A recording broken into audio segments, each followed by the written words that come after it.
8. The right and the left side awareness.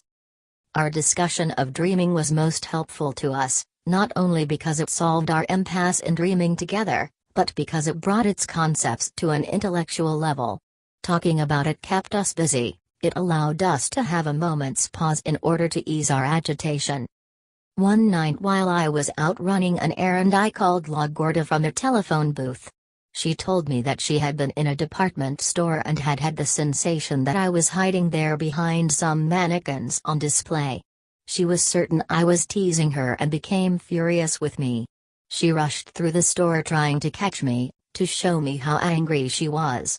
Then she realized that she was actually remembering something she had done quite often around me, having a tantrum. In unison, we arrived at the conclusion that it was time to try again our dreaming together. As we talked, we felt a renewed optimism. I went home immediately. I very easily entered into the first state, restful vigil. I had a sensation of bodily pleasure, a tingling radiating from my solar plexus, which was transformed into the thought that we were going to have great results. That thought turned into a nervous anticipation. I became aware that my thoughts were emanating from the tingling in the middle of my chest. The instant I turned my attention to it, however, the tingling stopped. It was like an electric current that I could switch on and off. The tingling began again, even more pronounced than before, and suddenly I found myself face to face with LaGuardia. It was as if I had turned a corner and bumped into her. I became immersed in watching her. She was so absolutely real, so herself, that I had the urge to touch her. The most pure, unearthly affection for her burst out of me at that moment. I began to sob uncontrollably. LaGuardia quickly tried to interlock our arms to stop my indulging, but she could not move at all. We looked around. There was no fixed tableau in front of our eyes, no static picture of any sort. I had a sudden insight and told LaGuardia that it was because we had been watching each other that we had missed the appearance of the dreaming scene. Only after I had spoken did I realize that we were in a new situation. The sound of my voice scared me. It was a strange voice, harsh, unappealing. It gave me a feeling of physical revulsion. LaGuardia replied that we had not missed anything, that our second attention had been caught by something else. She smiled and made a puckering gesture with her mouth, a mixture of surprise and annoyance at the sound of her own voice. I found the novelty of talking in dreaming spellbinding, for we were not dreaming of a scene in which we talked, we were actually conversing. And it required a unique effort, quite similar to my initial effort of walking down a stairway in dreaming. I asked her whether she thought my voice sounded funny. She nodded and laughed out loud. The sound of her laughter was shocking. I remembered that Don Gennaro used to make the strangest and most frightening noises. LaGuardia's laughter was in the same category.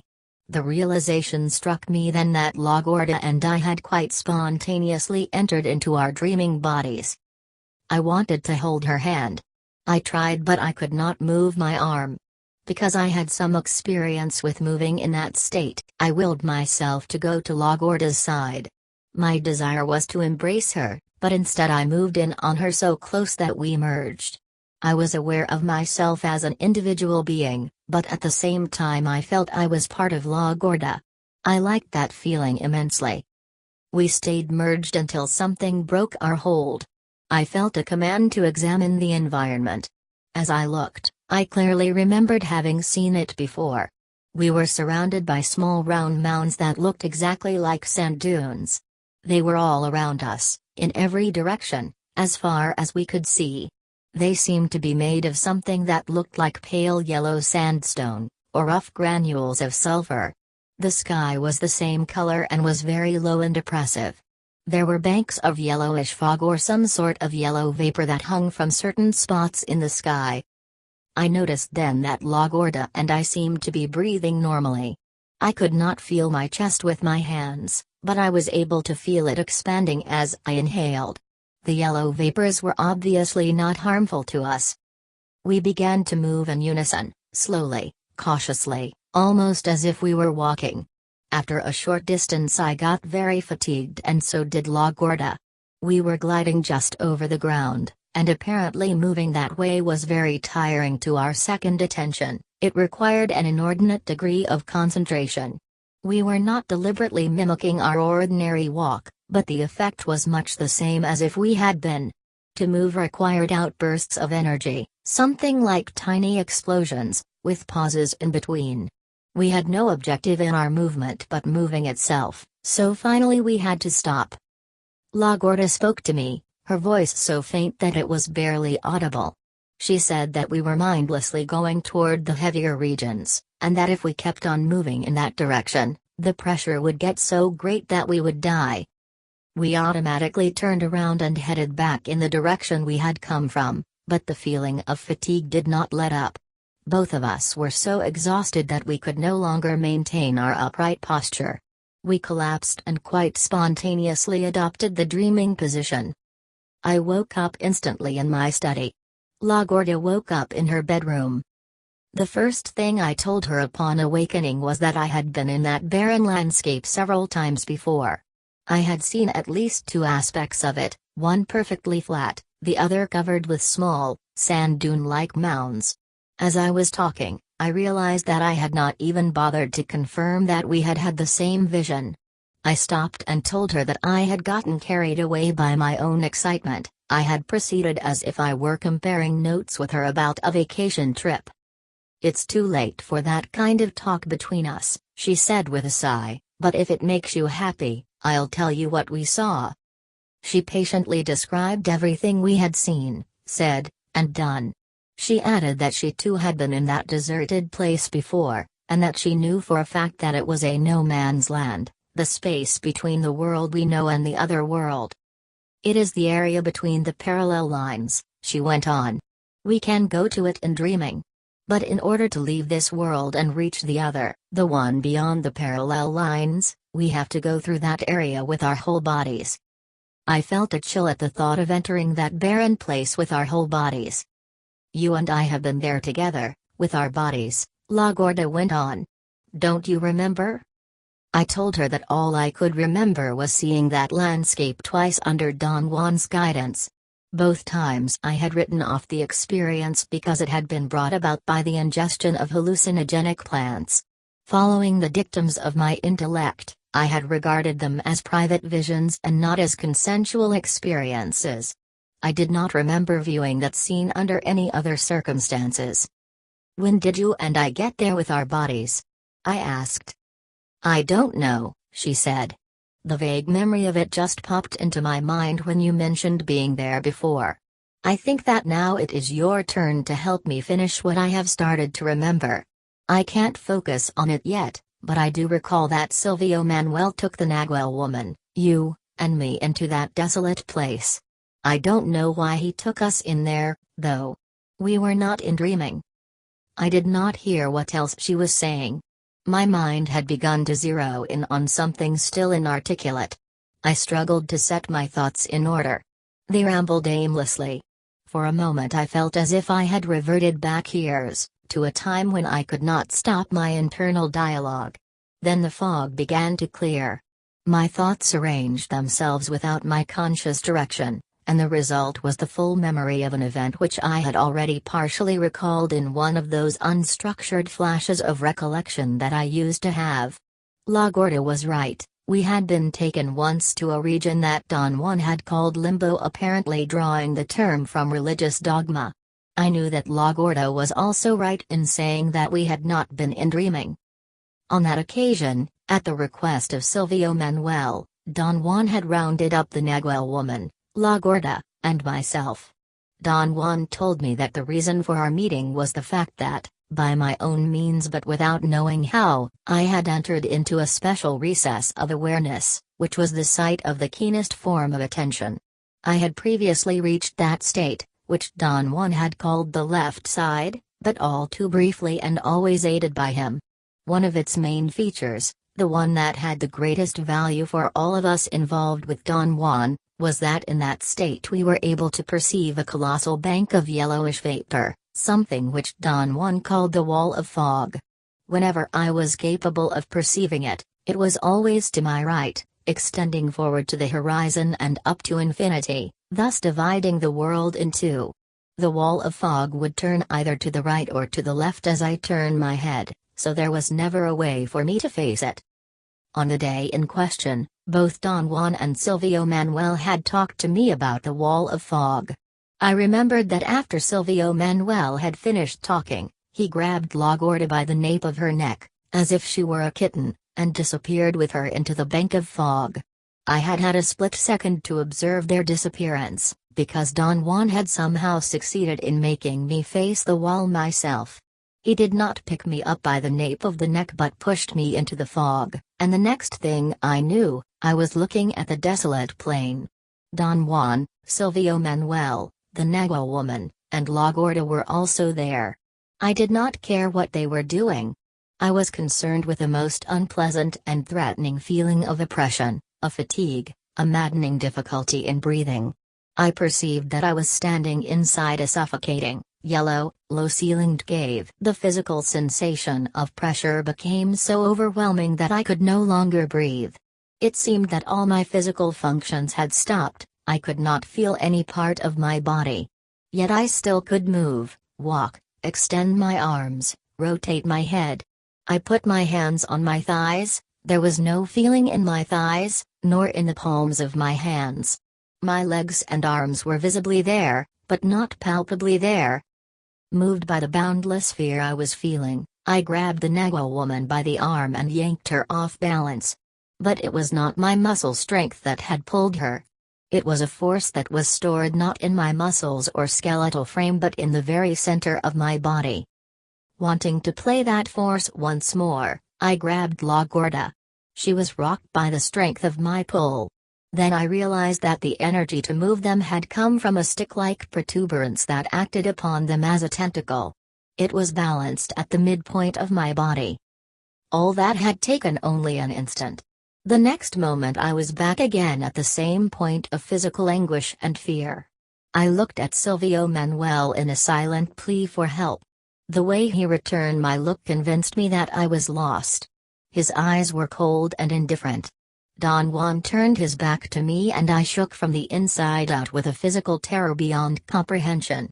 I thought that the blood in my body was boiling, not because I felt heat, but because an internal pressure was mounting to the point of bursting. Don Juan commanded me to relax and abandon myself to my death. He said that I had to remain in there until I died and that I had a chance either to die peacefully, if I would make a supreme effort and let my terror possess me, or I could die in agony, if I chose to fight it. Silvio Manuel spoke to me, a thing he rarely did. He said that the energy I needed to accept my terror was in my middle point, and that the only way to succeed was to acquiesce, to surrender without surrendering. The Nagua woman and La Gorda were perfectly calm. I was the only one who was dying there. Silvio Manuel said that the way I was wasting energy, my end was only moments away, and that I should consider myself already dead. Don Juan signaled the Nagua woman and La Gorda to follow him. They turned their backs to me. I did not see what else they did. I felt a powerful vibration go through me. I figured that it was my death rattle. My struggle was over. I did not care anymore. I gave in to the unsurpassable terror that was killing me. My body, or the configuration I regarded as my body, relaxed, abandoned itself to its death. As I let the terror come in, or perhaps go out of me, I felt and saw a tenuous vapor, a whitish smear against the sulfur-yellow surroundings, leaving my body. Don Juan came back to my side and examined me with curiosity. Silvio Manuel moved away and grabbed La Gorda again by the nape of her neck. I clearly saw him hurling her, like a giant rag doll, into the fog bank. Then he stepped in himself and disappeared. The Nagua woman made a gesture to invite me to come into the fog. I moved toward her, but before I reached her, Don Juan gave me a forceful shove that propelled me through the thick yellow fog. I did not stagger but glided through and ended up falling headlong onto the ground in the everyday world. La Gorda remembered the whole affair as I narrated it to her. Then she added more details. The Nagua woman and I were not afraid for your life, she said. The Nagwal had told us that you had to be forced to give up your holdings, but that was nothing new. Every male warrior has to be forced by fear. Silvio Manuel had already taken me behind that wall 3 times so that I would learn to relax. He said that if you saw me at ease, you would be affected by it, and you were. You gave up and relaxed. Did you also have a hard time learning to relax? I asked. No. It's a cinch for a woman, she said. That's our advantage. The only problem is that we have to be transported through the fog. We can't do it on our own. Why not, Gorda? I asked. One needs to be very heavy to go through, and a woman is light, she said. Too light, in fact. What about the Nagwal woman? I didn't see anyone transporting her, I said. The Nagwal woman was special, La Gorda said. She could do everything by herself. She could take me in there, or take you. She could even pass through that deserted plain, a thing which the Nagwal said was mandatory for all travelers who journey into the unknown. Why did the Nagwal woman go in there with me? I asked. Silvio Manuel took us along to buttress you, she said. He thought that you needed the protection of 2 females and 2 males flanking you. Silvio Manuel thought that you needed to be protected from the entities that roam and lurk in there. Allies come from that deserted plain. And other things even more fierce. Were you also protected? I asked. I don't need protection, she said. I'm a woman. I am free from all that. But we all thought that you were in a terrible fix. You were the Nagwal, and a very stupid one. We thought that any of those fierce allies, or if you wish, call them demons, could have blasted you, or dismembered you. That was what Silvio Manuel said. He took us to flank your 4 corners. But the funny part was that neither the Nagwal nor Silvio Manuel knew that you didn't need us. We were supposed to walk for quite a while until you lost your energy. Then Silvio Manuel was going to frighten you by pointing out the allies to you and beckoning them to come after you. He and the Nagwal planned to help you little by little. That is the rule. But something went wrong. The minute you got in there, you went crazy. You hadn't moved an inch and you were already dying. You were frightened to death and you hadn't even seen the allies yet. Silvio Manuel told me that he didn't know what to do, so he said in your ear the last thing he was supposed to say to you, to give in, to surrender without surrendering. You became calm at once all by yourself, and they didn't have to do any of the things that they had planned. There was nothing for the Nagwal and Silvio Manuel to do except to take us out of there. I told La Gorda that when I found myself back in the world there was someone standing by me who helped me to stand up. That was all I could recollect. We were in Silvio Manuel's house, she said. I can now remember a lot about that house. Someone told me, I don't know who, that Silvio Manuel found that house and bought it because it was built on a power spot. But someone else said that Silvio Manuel found the house, liked it, bought it, and then brought the power spot to it. I personally feel that Silvio Manuel brought the power. I feel that his impeccability held the power spot on that house for as long as he and his companions lived there. When it was time for them to move away, the power of that spot vanished with them, and the house became what it had been before Silvio Manuel found it, an ordinary house. As La Gorda talked, my mind seemed to clear up further, but not enough to reveal what had happened to us in that house that filled me with such sadness.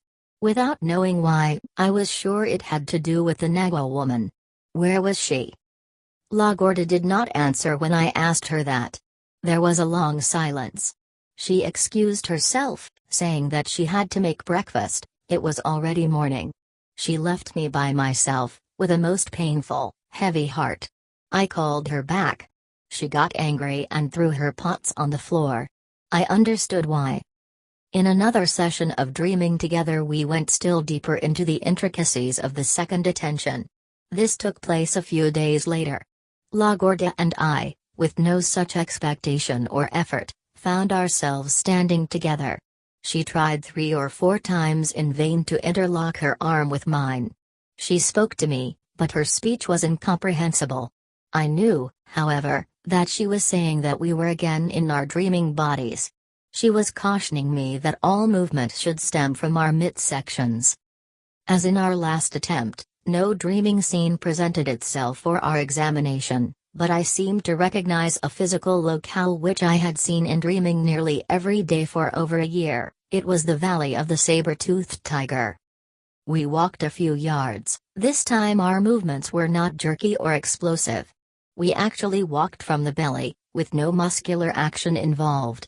The trying part was my lack of practice. It was like the first time I had ridden a bicycle. I easily got tired and lost my rhythm, became hesitant and unsure of myself. We stopped. La Gorda was out of synchronization, too. We began then to examine what was around us. Everything had an indisputable reality, at least to the eye. We were in a rugged area with a weird vegetation. I could not identify the strange shrubs I saw. They seemed like small trees, 5 to 6 feet high. They had a few leaves, which were flat and thick, chartreuse in color, and huge, gorgeous, deep brown flowers striped with gold. The stems were not woody, but seemed to be light and pliable, like reeds. They were covered with long, formidable-looking needle-like thorns. Some old dead plants that had dried up and fallen to the ground gave me the impression that the stems were hollow. The ground was very dark and seemed moist. I tried to bend over to touch it, but I failed to move. La Gorda signaled me to use my midsection. When I did that, I did not have to bend over to touch the ground. There was something in me like a tentacle which could feel. But I could not tell what I was feeling. There were no particular tactile qualities on which to base distinctions. The ground that I touched appeared to be soil, not to my sense of touch but to what seemed to be a visual core in me. I was plunged then into an intellectual dilemma. Why would dreaming seem to be the product of my visual faculty? Was it because of the predominance of the visual in daily life? The questions were meaningless. I was in no position to answer them, and all my queries did was to debilitate my second attention. La Gorda jolted me out of my deliberations by ramming me. I experienced a sensation like a blow, a tremor ran through me. She pointed ahead of us. As usual, the saber-toothed tiger was lying on the ledge where I had always seen it. We approached until we were a mere 6 feet from the ledge and we had to lift our heads to see the tiger. We stopped. It stood up. Its size was stupendous, especially its breadth. I knew that La Gorda wanted us to sneak around the tiger to the other side of the hill. I wanted to tell her that that might be dangerous, but I could not find a way to convey the message to her. The tiger seemed angry, aroused. It crouched back on its hind legs, as if it were preparing to jump on us. I was terrified. La Gorda turned to me, smiling. I understood that she was telling me not to succumb to my panic, because the tiger was only a ghost-like image. With a movement of her head, she coaxed me to go on. Yet at an unfathomable level I knew that the tiger was an entity, perhaps not in the factual sense of our daily world, but real nonetheless. And because La Gorda and I were dreaming, we had lost our own factuality in the world. At that moment we were on a par with the tiger. Our existence also was ghost-like. We took one more step at the nagging insistence of La Gorda. The tiger jumped from the ledge. I saw its enormous body hurtling through the air, coming directly at me. I lost the sense that I was dreaming. To me, the tiger was real and I was going to be ripped apart. A barrage of lights, images, and the most intense primary colors I had ever seen flashed all around me. I woke up in my study. After we became extremely proficient in our dreaming together, I had the certainty then that we had managed to secure our detachment, and we were no longer in a hurry. The outcome of our efforts was not what moved us to act. It was rather an ulterior compulsion that gave us the impetus to act impeccably without thought of reward. Our subsequent sessions were like the first except for the speed and ease with which we entered into the second state of dreaming, dynamic vigil. Our proficiency in dreaming together was such that we successfully repeated it every night. Without any such intention on our part, Our dreaming together focused itself randomly on three areas: on the sand dunes, on the habitat of the saber-toothed tiger, and most important, on forgotten past events. When the scenes that confronted us had to do with forgotten events in which La Gorda and I had played an important role, she had no difficulty in interlocking her arm with mine.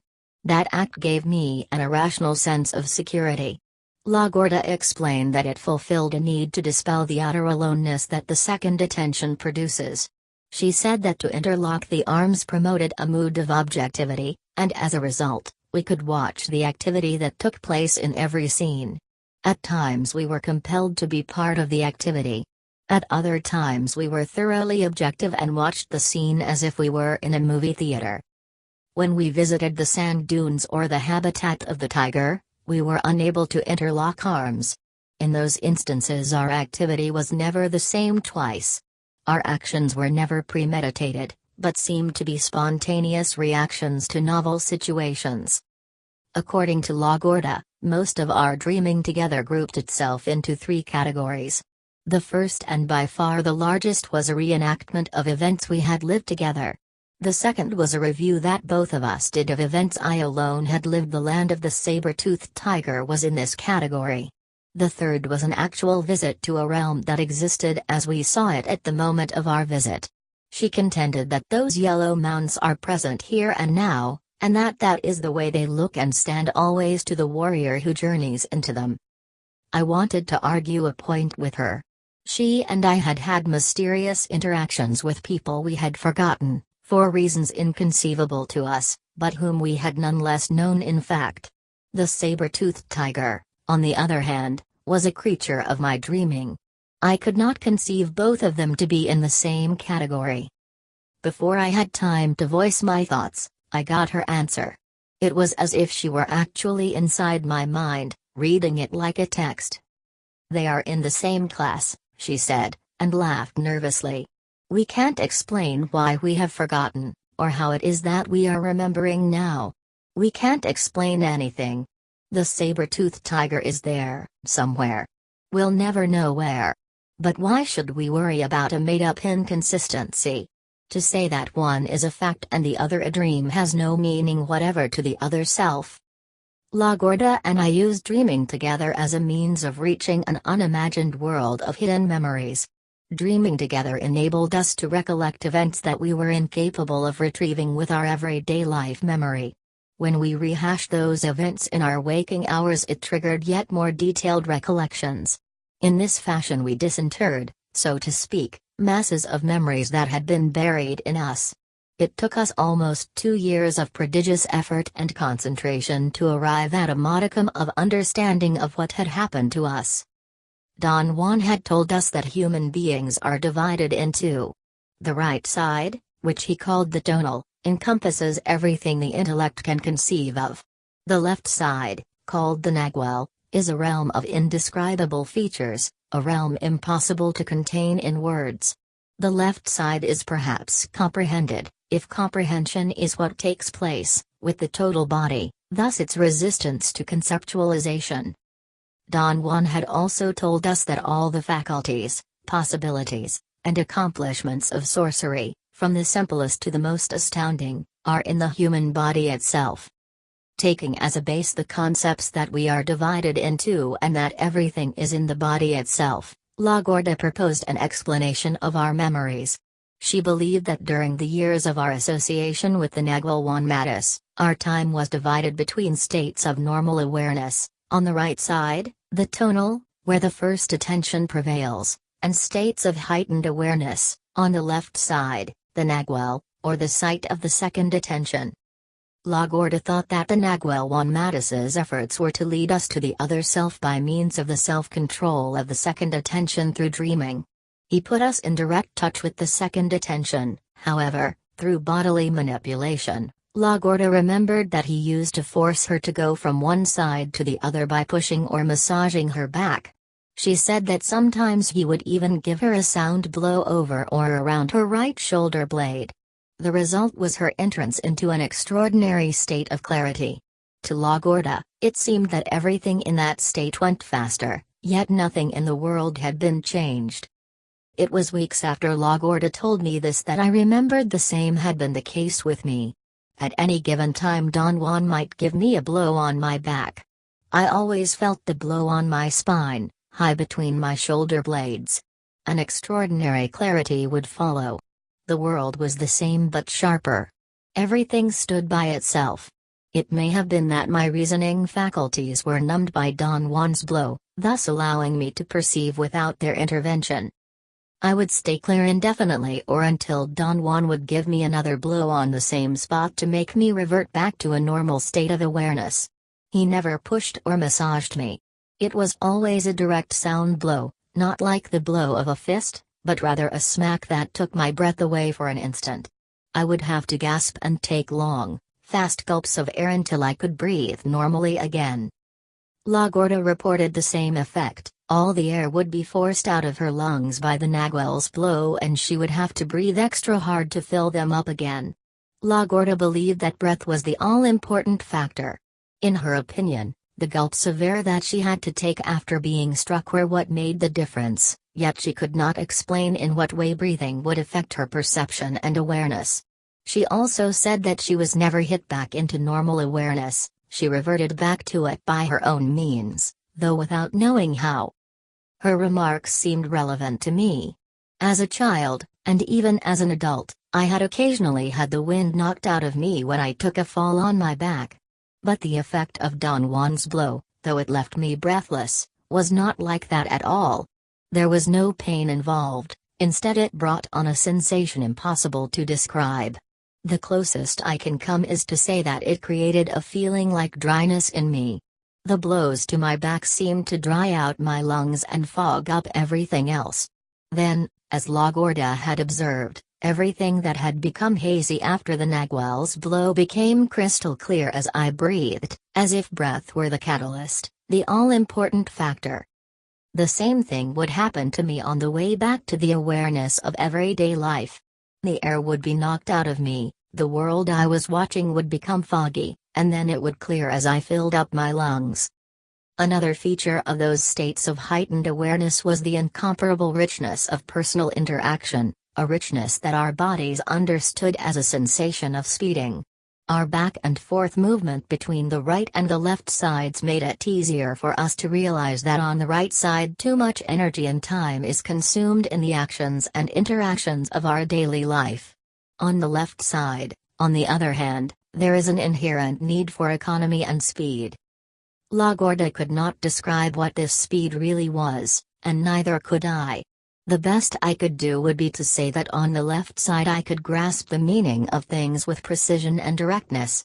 Every facet of activity was free of preliminaries or introductions. I acted and rested, I went forth and retreated without any of the thought processes that are usual to me. This was what Lagorda and I understood as speeding. Lagorda and I discerned at one moment that the richness of our perception on the left side was a post facto realization. Our interaction appeared to be rich in the light of our capacity to remember it. We became cognizant then that in these states of heightened awareness we had perceived everything in one clump, one bulky mass of inextricable detail.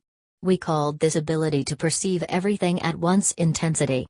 For years we had found it impossible to examine the separate constituent parts of those chunks of experience, we had been unable to synthesize those parts into a sequence that would make sense to the intellect.